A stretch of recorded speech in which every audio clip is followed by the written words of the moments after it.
tertulis indana di sisi kami, sampai kami bisa mengalahkan orang-orang musyrik, wa naqtulahum, dan sampai kami bisa berperang melawan mereka. Jadi dahulu orang-orang Yahudi selalu mengatakan kepada orang-orang Aus dan Khazraj ketika mereka berperang bahwa nanti akan muncul Nabi Muhammad SAW yang akan mengalahkan mereka. Tetapi sebagaimana Al-Quran menceritakan, walamma ja'ahum kitabun min indillah musaddiqun lima ma'ahum wa kanu min qabl yastaftihuna 'ala alladziina kafaru falamma ja'ahum ma'arafu kafaru bihi fala'natullah 'alal kafirin. Akan tetapi ketika benar-benar Rasulullah SAW hadir di Makkah pada saat itu, di Madinah pada saat itu, apa yang terjadi? Orang-orang Yahudi kemudian falamma ja'ahum ma'arafu kafaru bihi, mereka mengkufurinya, fala'natullahi 'alal kafirin. Ayat ini menarik karena merupakan prediksi dari Al-Qur'anul Karim yang mengabarkan bahwa orang-orang Yahudi akan dikalahkan dan akan digiring ke neraka jahanam kelak pada saat Rasulullah SAW hidup di Madinah. Kisah yang melatar belakangi surah Ali Imran ayat ke-12 ini adalah bermula dari kemenangan Rasulullah SAW di Perang Badar. Ketika 300 sekian itu, ya, pasukan yang kecil itu berhasil mengalahkan pasukan yang sangat besar, ya, 3 kali lipat dari orang-orang Quraisy. Tidak saja secara kuantitas lebih banyak pasukannya, tapi juga secara kualitas, karena pasukan Quraisy adalah pasukan yang terlatih biasa perang, sementara orang Islam pada saat itu adalah umumnya mereka yang belum terlatih dalam peperangan. Maka ketika 300 orang ini yang dipimpin Rasulullah SAW memenangkan perang Badar, tentu ini merupakan anugerah yang sangat kuat. Begitu menang, Rasulullah SAW dan para sahabatnya mengumpulkan orang-orang Yahudi Bani Qainuqa yang berada di selatan Madinah. Jadi ada beberapa suku Yahudi, perkampungan Yahudi yang mereka hidup dengan sangat baik, memiliki persenjataan, memiliki logistik yang sangat kuat, ya, tinggal di selatan Madinah. Ada Banu Nadir, ada Banu Qainuqa, ada Banu Quraidah. Nah, Rasulullah SAW seusai perang Badar mengumpulkan Yahudi Bani Qainuqa. Rasul kemudian menyatakan, ya ma'syara Yahud, wahai orang-orang Yahudi, aslimu, masuk Islamlah kalian, qabla ayyusibakum mislu ma asaba Quraisyan, sebelum Allah menimpakan kepada kalian apa yang telah menimpa kepada orang Quraisy, maksudnya dikalahkan. Qalu, kemudian orang-orang Yahudi berkata, la yaghurrannaka min nafsika. Lihat kalimatnya orang Yahudi, Muhammad, kamu jangan tertipu oleh dirimu sendiri, oleh kemenanganmu sendiri. Annaka qatalta nafaram min Quraisy. Kamu itu hanya baru menang perang dengan segerombolan orang Quraisy. Kanu a'maran, mereka itu orang-orang lemah. La ya'rifunal qital, dan orang-orang Quraisy itu orang-orang yang tidak mengerti peperangan. Innaka law qataltana la'arafta anna nahnun nas, kata dia. Kamu itu kalau kamu perang lawan kami, maka kamu benar-benar akan tahu siapakah manusia itu, kata dia. Menyombongkan diri Banu Qainuqa. Nah, yang menarik kemudian dalam hadis riwayat Abu Dawud, bahkan orang Yahudi menyatakan wa annaka lam talqa mithlana, dan kamu tidak akan pernah menjumpai lawan seperti kami. Kesombongan dari orang Yahudi. Mari kita lihat secara realitas, ya. Orang-orang Yahudi kalau kita perhatikan memang jauh lebih kuat dari berbagai sisi. Dari aspek militer mereka lebih kuat. Banu Qainuqa terkenal sebagai kelompok masyarakat yang ahli di bidang persenjataan. Pekerjaan mereka adalah di bidang furniture, metalurgi kalau zaman sekarang, sehingga mereka sangat kokoh di bidang persenjataan. Mereka memiliki persenjataan yang kuat, yang pertama. Tentaranya juga sangat kuat, dikabarkan 700 militernya Bani Qainuqa itu juga sangat kokoh. Jadi logistiknya juga kuat, benteng mereka juga kokoh-kokoh. Kalau Anda bandingkan antara Banu Qainuqa dengan Rasulullah SAW, karena perang Badar itu katakanlah terjadi di tahun kedua Hijriah. Jadi ini masyarakat yang masih sangat ranum, Ya, baru saja umat Islam mendirikan satu negara kota, city state of Madinah, yang baru saja perang di bulan Ramadan, yaitu perang Badar. Nanti begitu pulang, sombongnya orang Yahudi. Nah, ayat ini turun merespon kesombongan Yahudi Bani Qainuqa dengan menyatakan, "Qul lilladzina kafaru satughlabuna wa tukhsyaruna ila jahannama wa bi'sal mihad." Katakan Muhammad kepada orang-orang yang kufur itu, satughlabuna, sebentar lagi mereka akan dikalahkan, dan sebentar lagi juga mereka akan digiring ke neraka jahanam.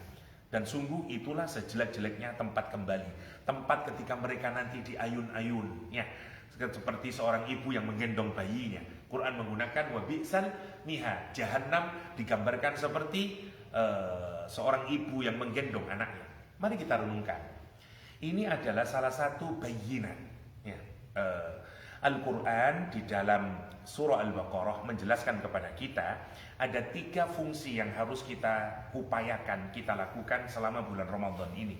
Menjadikan Al-Quran sebagai hudan, menjadikan Al-Quran sebagai bayinat, dan menjadikan Al-Quran sebagai furqan. Ya, sebagaimana surah Al-Baqarah ayat 185. Hudan linnas wa bayyinati minal huda wal furqan. Hudan adalah menjadikan Al-Quran sebagai petunjuk. Yang kedua adalah bayinat. Bayinat adalah proof. Bayinat adalah evidence. Bayinat adalah bukti nyata yang kemudian akan membuat otak kita tidak bisa tidak kecuali meyakini bahwa ayat ini adalah berasal dari Allah Subhanahu wa taala. Maka kalau kita ingin menggali bayinat di dalam Al-Quran, kita ini harus digging lebih dalam lagi. Harus lebih dalam lagi mengkaji Al-Quranul Karim, agar kemudian otak kita, bahasa anak sekarang, amazed by the Quran. Kemudian kita mind blowing dengan Al-Quran dan menyatakan, Masya Allah, ini tidak mungkin kecuali berasal dari Allah SWT. Karena bayinat itu bukti. Allah mengklaim bahwa Al-Quran itu adalah hudan linnas, petunjuk buat manusia. Tetapi bukti kalau Al-Quran itu adalah petunjuk yang datang dari Allah, namanya bayinat. Nah, Al-Quran itu yang menarik. Satu, dia mengklaim sebagai hudan, tapi satu sisi Quran juga menyediakan bayinatnya. Petunjuk kalau memang dia layak untuk menjadi proof atau evidence atau bayinatnya yang menunjukkan bahwa dia memang benar-benar hidayah dari Allah SWT. Ya, bayinat itu dari kata yang umum kalau kita tahu, ya, dari kata bayina, ya, dari kata kalau ada dua sesuatu yang tidak clear, tidak jelas nih antara A sama B, kemudian kita melakukan usaha untuk memisahkannya sehingga kemudian clear, kelihatan benar antara benda A sama B, namanya tabyin, ya. Lah, jarak di antaranya disebut dengan bayina, ya, bayina A sama B. Lah, disebut dengan bayinat karena Quran itu mengandung bukti yang akan membuat otak kita, pikiran kita, kesadaran kita, batin kita tidak kecuali menyatakan ini memang berasal dari Allah SWT. Nah, contoh dari bayinat adalah surat yang kita kaji ini. Kisah yang dinarasikan oleh Al-Quranul Karim. Allah memprediksi, ya, bukan memprediksi, Al-Quran memberitakan masa depan bahwa orang Yahudi yang ada di Madinah, Bani Nadir, Bani Qainuqa, Bani Quraidah, mereka akan satughlabuna, mereka akan dikalahkan, dan bukan hanya dikalahkan, wa tukhsyaruna, mereka akan digiring ke neraka jahanam, wa bi'sal mihad. Sekarang kalau orang menggunakan logika untuk mendeteksi misalnya 2 negara, siapa yang akan menang, tentu kita melihat dari resource yang dia miliki. Ukraine sama Rusia misalnya, ya, perang. Orang tentu bisa menebak siapa yang akan keluar sebagai pemenang. Hanya orang gila yang mengirakan, wah, Ukraina akan menang, Ustaz. Ya, dilihat dari apa? Misalnya dari nuklirnya jauh. Rusia itu terbesar kedua pemilik nuklir setelah Amerika Serikat. Ukraina punya berapa nuklirnya misalnya? Dari aspek tentara, dari aspek logistik dan seterusnya. Maka hanya orang yang tidak mengerti peta pertempuran saja yang bisa berasumsi Ukraina akan menang lawan Rusia, katakanlah. Sekarang kalau orang melihat peta kekuatan militer pada saat itu, Yahudi Bani Qainuqa Yahudi Bani Nadir, Yahudi Bani Quraidah dengan umat Islam yang baru saja jadi negara. Itu ibaratnya, itu hanya orang yang ya tidak jelas memiliki peta kekuatan militer saja yang berani menyatakan nanti Yahudi akan kalah. Seperti kita menyatakan Rusia akan kalah lawan Ukraina. Masya Allah. Tapi menarik Quran karena dia datang dari Allah Subhanahu wa taala, pemilik seluruh alam semesta, bahkan yang menguasai setiap masyarakat dan negara. Allah menyatakan satughlabuna, mereka akan dikalahkan. Bagaimana kejadiannya? Lihat kejadian pertama. Karena nanti dikalahkannya Banu Qainuqa tahun kedua Hijriah. Jadi menarik, bulan Syawal.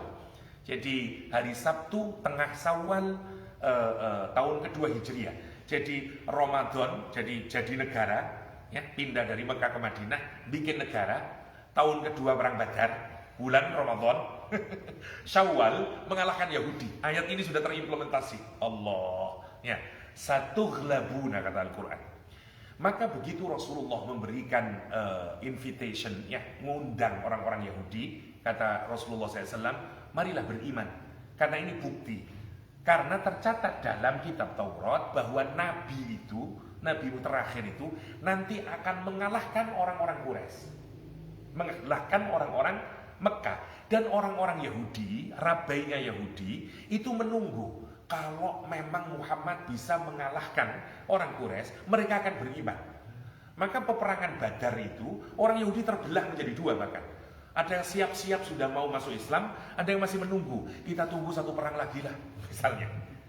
Tapi yang menarik untuk kita pikirkan, begitu Rasulullah menang, karena Rasulullah tahu orang-orang Yahudi itu salah satu yang dia tunggu-tunggu untuk beriman adalah kemenangan Rasulullah atas orang kafir. Karena itulah Rasulullah pergi ke pasar Banu Qainuqa, mengajak mereka, ya ma'syara Quraisy aslimu, kata Rasulullah, qabla ayyusibakum mislu ma asaba Quraisyan, kata Rasulullah SAW. Tapi apa yang menarik, justru dia diingatkan tentang catatan yang ada di dalam kitab Taurat mereka sendiri, agar mereka beriman kepada Allah dan mengakui kenabian Nabi terakhir. Tapi mereka malah sombong, kata dia, kamu jangan tertipu Muhammad. Kamu itu menang hanya lawan orang yang tidak ngerti perang.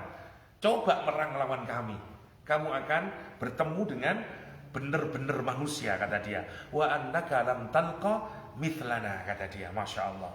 Apa yang terjadi? Rasulullah pulang. Singkat cerita, seorang muslimah membeli sebuah barang di pasar Banu Qainuqa. Dan ketika itu beberapa orang Yahudi berkeinginan untuk menggoda dan membuka aurat muslimah ini. Maka ditariklah niqab dan bajunya atau hijabnya itu sehingga terbukalah auratnya. Perempuan muslimah ini menjerit dan kemudian didengar oleh orang muslim yang ada di situ, sahabat Rasulullah SAW. Sontak saja maka sahabat ini lari untuk memproteksi muslimah ini, sehingga terjadilah perkelahian antara beberapa orang Yahudi Bani Qainuqa dengan seorang muslim yang memproteksi kehormatan perempuan muslimah saat itu, sehingga berakhir dengan syahidnya muslimah, syahidnya sahabat Nabi Muhammad SAW. Mendengar sahabat Nabi yang membela perempuan muslimah yang dihinakan oleh orang-orang Yahudi dan sampai kemudian meninggal dunia, Rasulullah tinggal diam. Maka Rasulullah SAW pada hari Sabtu tengah bulan Syawal tahun kedua Hijriah, Rasulullah mengajak para sahabatnya mengepung perkampungan Yahudi Banu Qainuqa. Pengepungan berlangsung selama 2 pekan. Dan semua kemudian berakhir dengan Abdullah bin Ubay bin Salul mendatangi Rasulullah SAW yang juga baru saja masuk Islam. Sebulan dia baru saja masuk Islam. Dia datang melobi kepada Rasulullah SAW agar Nabi tidak membunuh dan memerangi teman-temannya. Dan Abdullah bin Ubay bin Salul menyatakan, biarlah mereka keluar dari Mekah. Nabi menyetujui bahwa mereka hanya tidak akan diperangi kecuali jika mereka keluar dari kota Madinah Al-Munawwarah. Maka Yahudi Bani Qainuqa pada tahun kedua Hijriah keluar dari Madinah menuju Syam. Shadaqallahul azim, satughlabuna wa tukhsyaruna ila jahannam wa bi'sal mihad. Bagaimana dengan kelompok Yahudi yang lain? Karena ayat ini meskipun menurut konteksnya dihubungkan dengan Banu Qainuqa, tapi karena kalimatnya bersifat umum, itu juga berlaku untuk Yahudi yang lain. Yahudi Banu Nadir ternyata mengalami hal yang sama. Pasca perang Uhud sekarang, orang-orang Yahudi makin ketakutan karena dia merasa dulu Muhammad menang di perang Badar, tapi di perang Uhud ternyata kalah Rasulullah SAW dan pasukannya. Maka orang-orang Yahudi itu berusaha membuat aliansi dengan Makkah, karena in case kalau somehow suatu hari orang-orang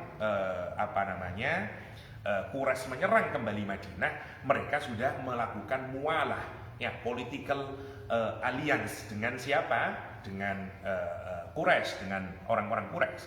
Dan itu didengar oleh Rasulullah SAW, dan itu merupakan salah satu pengkhianatan perjanjian, karena orang-orang Yahudi yang tinggal di selatan Madinah sebenarnya sudah terikat perjanjian dalam piagam Madinah. Mereka tidak boleh bangun aliansi dengan musuhnya, negara Madinah, dan seterusnya. Yang pertama. Yang kedua, mereka juga terikat dengan perjanjian janji dengan Rasulullah untuk sharing kalau ada urusan pembiayaan. Pada saat itu ada sahabat Nabi Amr bin Umayyah Ad-Damiri yang melakukan kesalahan. Dia membunuh 2 orang dari Bani Kilab, sehingga Madinah harus membayar uang diat. Rasulullah sesuai dengan perjanjian dalam kesepakatan antara Madinah dengan orang-orang Yahudi Bani Nadir pada saat itu, kemudian mendatangi perkampungan Bani Nadir yang memiliki tembok yang sangat kokoh, sama dengan Banu Qainuqa. Mereka kuat-kuat sebagai sebuah entitas politik. Rasulullah bersama Abu Bakar, bersama Umar, bersama Ali datang ke perkampungan, atau kalau sekarang ke negerinya Yahudi Banu Nadir. Maka Rasul mengungkapkan hajatnya bahwa sesuai perjanjian kita mau minta uang untuk sharing membayar uang dia. Kata orang-orang Yahudi, naf'al ya Abul Qasim, oke, alright, kita akan melakukan sesuai keinginanmu. Ijlis, sekarang duduk saja, hatta naqdiya hajatak, kami akan persiapkan berapa uang yang dibutuhkan untuk memenuhi kebutuhan. Oke. Rasulullah duduk bersama Abu Bakar, bersama Umar, bersama Ali bin Abi Thalib, dan beberapa sahabat lainnya. Yang menarik, orang Yahudi Bani Nadir kemudian masuk ke perkampungannya. Mereka rapat kilat. Kata dia, inilah momentum yang paling tepat kalau kita ingin membunuh Muhammad SAW. Kenapa? Karena kata dia, lihat Muhammad sekarang sedang duduk-duduk santai. Maka muncullah ide yang kata dia, kalau Anda membawa batu yang dibuat untuk penggilingan itu naik ke atas, ya, kemudian jatuhkan tepat ke kepala Muhammad, pasti mati. Kira-kira siapa yang mau berani mengangkat? Amr bin Jahash menyatakan, ana, kata dia, saya. Dia yang kemudian berniat untuk membawa batu itu ke atas. Tapi Salam bin Mishkan sudah memberitahu, jangan lakukan itu. Karena Nabi Muhammad itu pasti, kalau kamu mencederai perjanjian, Jibril akan turun memberikan informasi, dan pasti kamu akan ketahuan kalau kamu mencederai perjanjian antara Madinah dengan Banu Nadir. Benar. Ketika mereka ini berusaha untuk naik ke atas dengan membawa batu itu, malaikat Jibril mendatangi Rasulullah.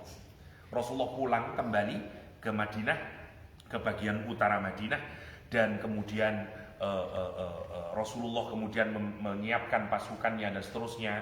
Ya, Umar, Abu Bakar pulang cari kemana? Ya Rasulullah, kau kok tidak kembali-kembali? Baru Rasulullah memberitahukan kepada sahabat-sahabatnya bahwa ternyata Banu Nadir berinisiasi untuk membunuh Rasulullah SAW. 2 kesalahan yang dilakukan oleh Banu Nadir. 1, merobek perjanjian politik antara Madinah dengan Banu Nadir. Yang kedua, melakukan usaha pembunuhan kepada pemimpin negara Islam pada saat itu, yaitu Rasulullah SAW. Tentu ini kesalahan yang tidak bisa dimaafkan, dalam apalagi kalau sampean membacanya sebagai negara yang baru tumbuh. Ya, tentu soliditas, keamanan, sovereignty-nya itu harus dijaga benar. Maka kemudian Rasulullah SAW mengutus Muhammad bin Maslamah untuk menyampaikan pesan Rasulullah SAW. Kata Rasulullah, kalian diberi waktu tinggal di Madinah hanya selama 10 hari. Setelah itu jangan bertetangga denganku, kata Rasulullah. Keluar dari Madinah. Kalau kamu masih diam di tempat, maka Rasul mendeklar peperangan. Abdullah bin Ubay bin Salul, pemimpinnya orang munafik itu, lagi-lagi datang kepada Bani Nadir.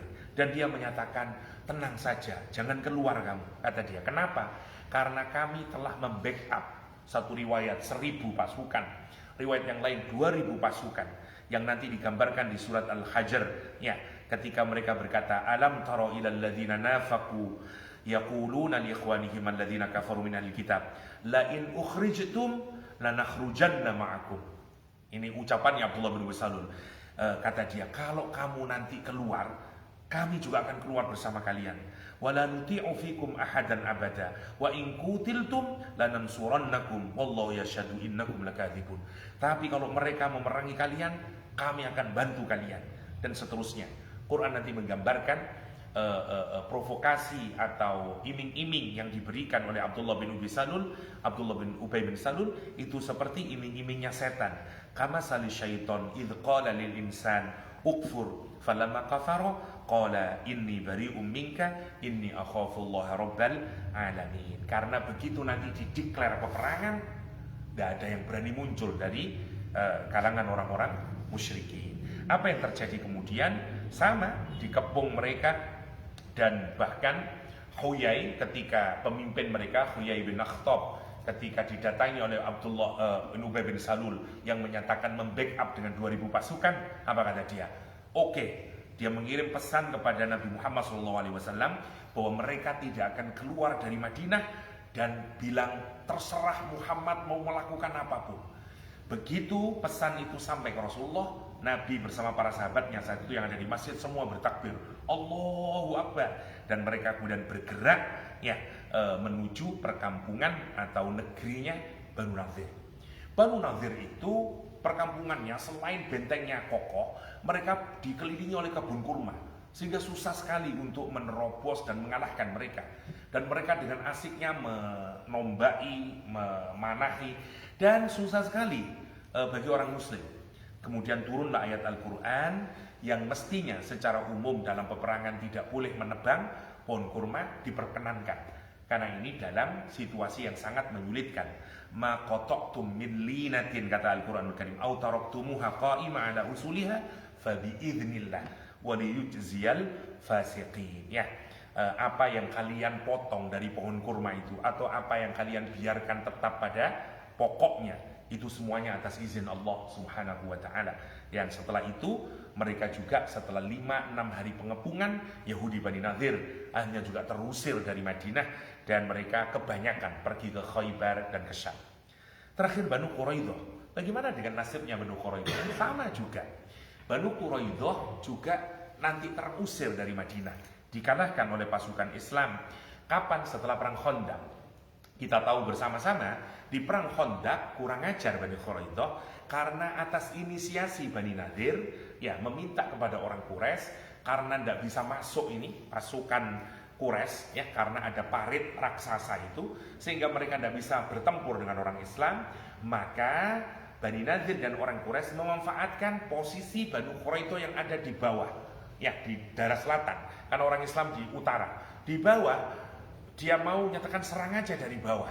Jadi Banu Quraidah disuruh menyerang dari bawah. Ya.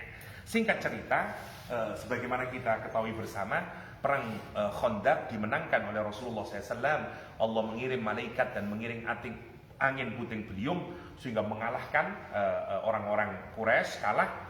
Dan begitu Rasulullah selesai perang Khandaq, hendak mandi di rumahnya Ummu Salamah, Rasulullah kedatangan malaikat Jibril. Apa kata malaikat Jibril?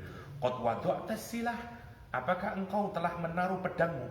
Wallahi ma wada'nahu, demi Allah kami belum menaruh pedang kami, kata malaikat Jibril.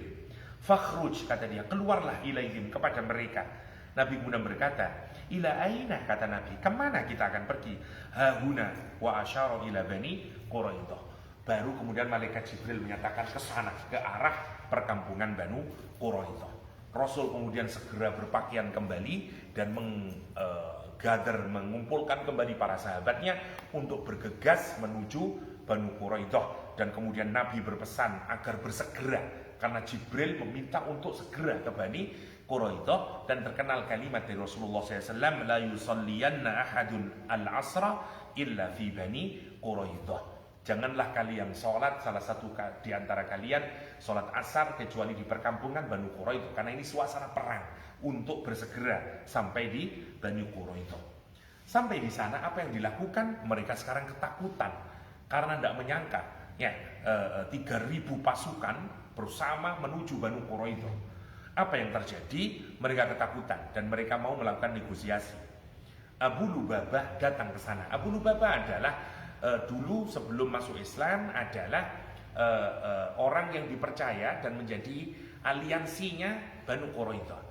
Abu Lubabah masuk, dikerubutin oleh wanitanya, anak-anak perempuannya, dan mereka saling menangis dan meminta apa yang akan dilakukan Muhammad. Apakah mereka akan mengampuni kami, membiarkan kami? Abu Lubabah memberikan isyarat, membocorkan rahasia politiknya Rasulullah dan menggunakan tangannya dengan menyatakan kalian akan diperangi. Ya. Makanya nanti Abu Lubabah merasa bersalah dan kemudian dia lari ke Masjid Nabawi dan mengikatkan tubuhnya di pilar Masjid Nabawi. Singkat cerita, Abu Lubabah kemudian pergi, singkat cerita, dan terus dikepung sehingga kemudian Nabi menawarkan, apakah kalian mau kita putuskan dengan utusan dari yang kamu setujui. Mereka menyatakan setuju dan dipilihlah orang yang memang juga disetujui oleh mereka, yaitu Sa'ad bin Mu'adz dari Bani Aus yang kemudian didatangkan oleh Rasulullah SAW. Sa'ad bin Mu'adz saat itu tidak ikut perang Khandaq karena beliau terluka parah di perang Uhud, sehingga kemudian didatangkan dan Sa'ad bin Mu'adz yang memberikan keputusan bahwa yang ikut berperang itu dihukum dan wanitanya dan seterusnya itu dibiarkan, dan kemudian terakhir mereka juga dikeluarkan dari Madinah. Masya Allah, kalau kita perhatikan bagaimana bisa kalau ayat Allah ini hanya berasal dari Nabi Muhammad SAW, sejenius apapun Nabi Muhammad ya dalam membaca peta politik masa depan, tentu tidak akan bisa memberikan keyakinan pasti bahwa 3 suku Yahudi yang mendiami kota Madinah dengan seluruh kekuatannya, Bani Nadir, Bani Qainuqa, Bani Quraidah, bisa dikalahkan. Ya. Kalimat yang tegas dari Al-Quran, satughlabuna, adalah tidak bisa tidak kecuali berasal dari Allah Subhanahu wa Ta'ala yang memberikan takdir bagi apapun kejadian yang ada di dunia ini. Karena itu, Shadaqallahul Azim, Al-Quran memberitakan kepada kita, Qul lilladzina kafaru satughlabuna wa tuhsyaruna ila jahannam wa bi'sal mihad. Katakan Muhammad kepada orang-orang kafir itu, pada konteks saat itu adalah orang-orang Yahudi yang ada di Madinah, kelak mereka akan dikalahkan, dan bukan hanya dikalahkan di dunia, kelak juga mereka akan digiring ke nerakanya Allah SWT, ke jahannam, dan itulah seburuk-buruknya tempat kembali. Demikian, hadanallahu wa iyyakum ajma'in. Wassalamualaikum warahmatullahi wabarakatuh.